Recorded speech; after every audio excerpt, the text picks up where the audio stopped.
Good morning, this is The Other Side of Midnight, the programme with all the offensive bits that Danny Baker threw out of his studio, and a track record like Michael Schumacher, well off the centre line, but coming out on top after all.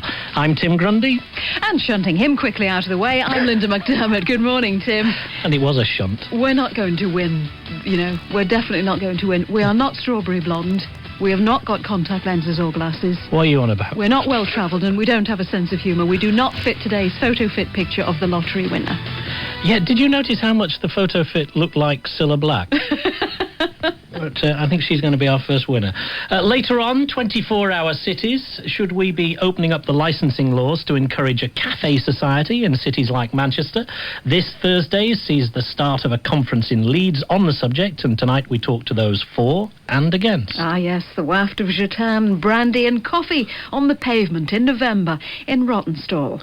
Well, with French and especially English wines in mind, we'll be getting in touch with Don Farden, he of Slade and Indian Reservation. Remember that in the early 70s?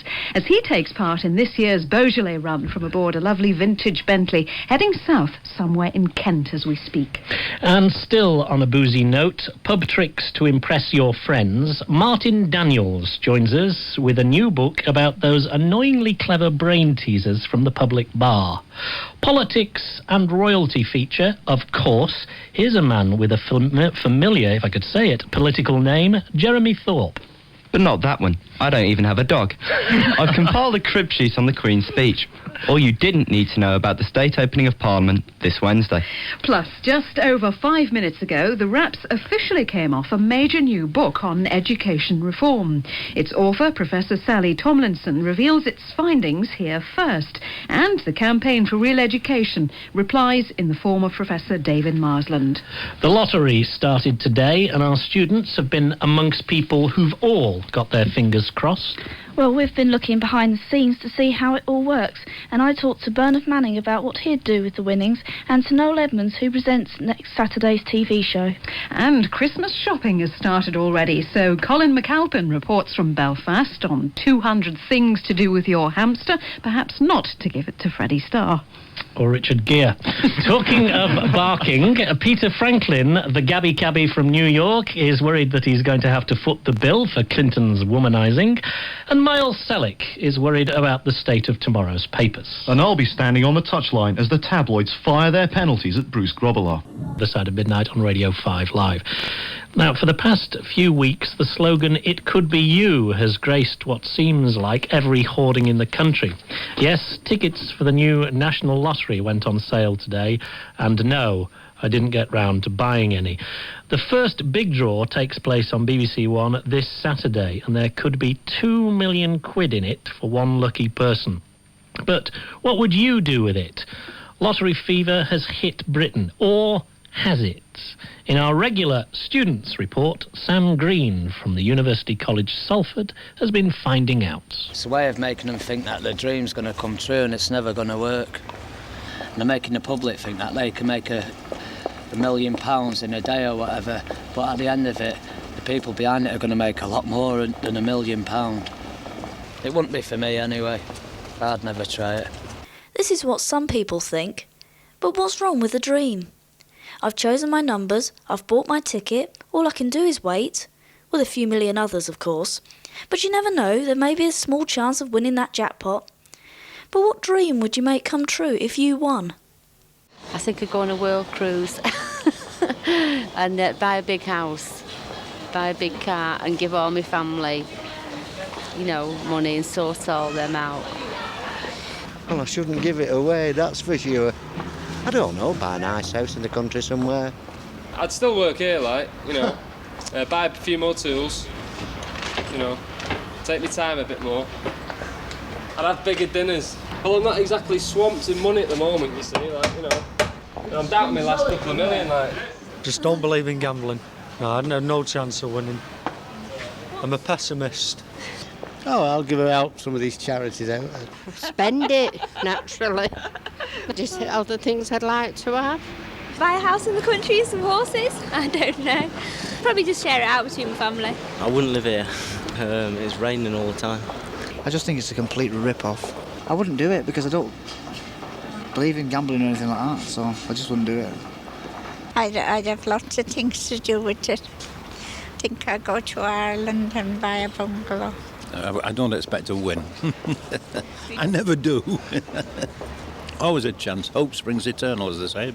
As competition heightens between the National Lottery and the football pools, I spoke to Mike Burkitt from Littlewoods about their views on the lottery.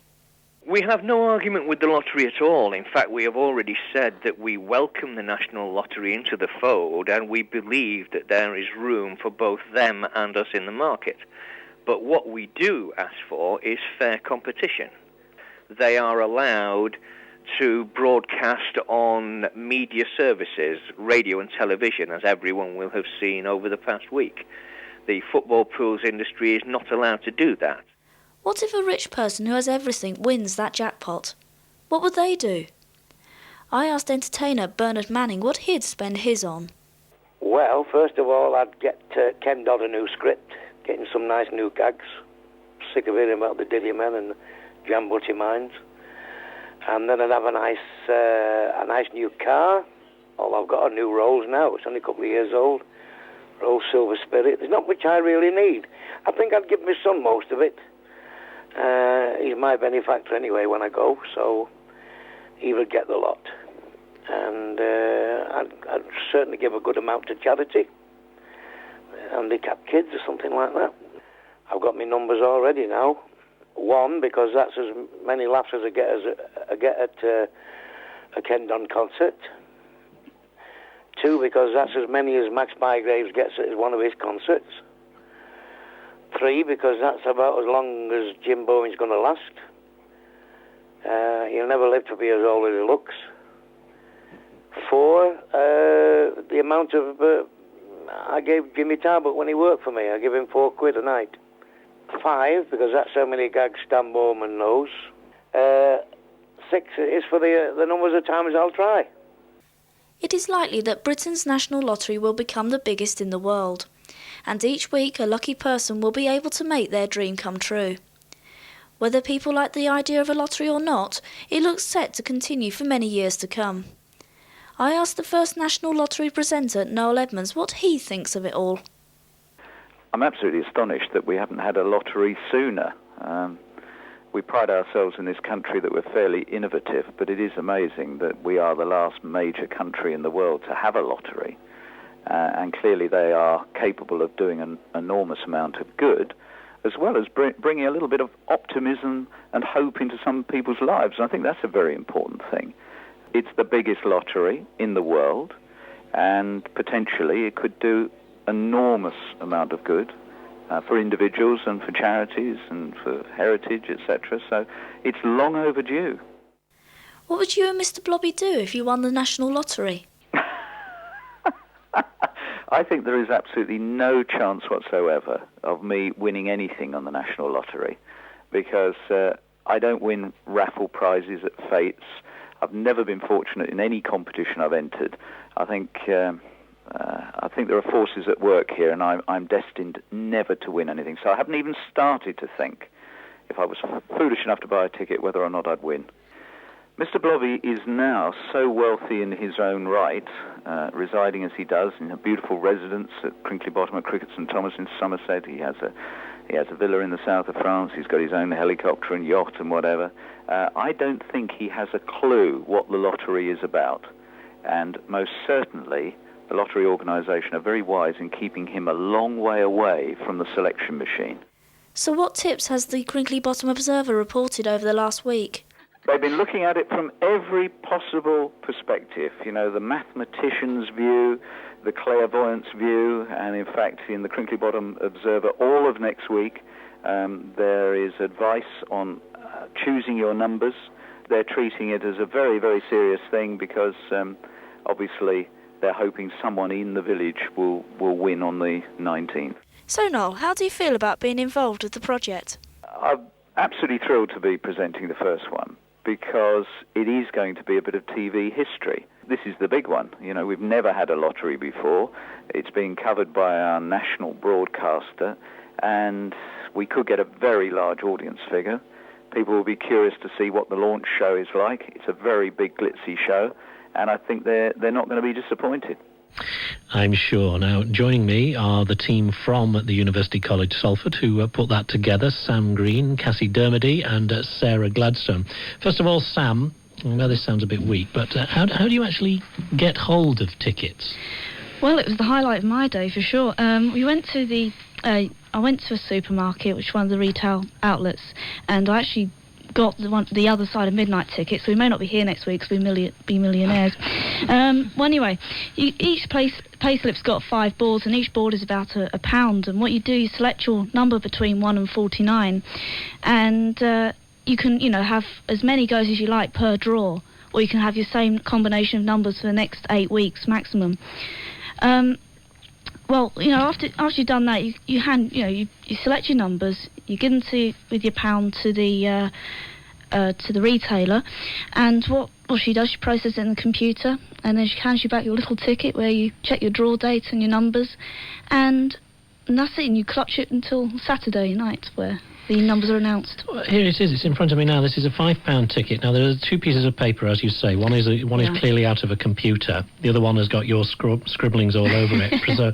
So that's the one where you've marked the numbers you want. That's right. Now, there are 5 boards, A, B, C, D and E. Yeah, but you don't have to use them all. Right. So you could just do £1 worth. Yeah, that's right. Yeah. But because you've done the 5 boards, that's £5. Yeah. Yeah, that's right. And what do you do with this slip on the top? You send this off. Well, what do? You write your name and address on the back of it, and you tune in on Saturday for the draw numbers. Also, they'll be published afterwards, and then when you need to claim, you either go to, if it's a small claim like the minimum £10. Oh, I see. You only send it off when you've got shop. A claim, right? Yeah, but apparently national lottery shops are actually opening in major cities, so you can. If for any bigger ones, so you pop into your local national lottery shop and say, "Here, Mush, I think I've just won 2 million." That's right. Yep. Right. There's an address on the back as well if there's any other problems with it. Yeah, let's turn to Sam. Sorry, to Kassy. I was just talking to Sam. Won't it encourage irresponsible spending? Do you think people spending what they haven't got? Yeah, a lot of people we did speak to on the streets during doing the project actually thought it was actually a form of gambling. That it's just given it's just very accessible, really. People just walk into the supermarket and gamble as much money as they want. Over 16s can do it, and then tune into a family show to find out if they've won. And were they annoyed by that? Well, I think quite a few people do believe that it could be addictive, yeah. And it could cause addiction to younger children. I mean, youngsters, as in sort of 16-year-olds and over. It could lead to gambling in older life. Sarah, how many would you say were for or against? We found that about 60-70% were for the lottery. 60 or so? Actually, I'm surprised it's that low. I would have thought it was more. But it's 40% against. It's quite a lot, isn't it? Some people are, they've got this idea that it's putting money into the government's pockets, and they're very I don't want to help them out. But I think it's a way of, it's everybody getting together and helping to get this country back on the road again. So it's fun. We've got our Other Side of Midnight £5 ticket here with all the numbers on it, which you've chosen. So if we don't win, it's your fault. Does that mean I'm not allowed on here ever again? Listen, if this comes up, none of us are ever on here ever again. It's bye-bye to Radio 5 Live, Bermuda. with all due respect, yes, and hello, Bermuda, exactly, Linda. But will you buy me that car you promised? I'm sorry, I didn't want you to tell anyone about that. Sorry, Tim, that sorry. Was a completely different deal. Right. That's my reputation ruined. All right, thank you very much for being there. The Other Side of Midnight is a Barraclough Carey North production. Linda will be back with Debbie in a Liverpool special next week. I won't be here. Take care, I'll see you in a bit. Good night.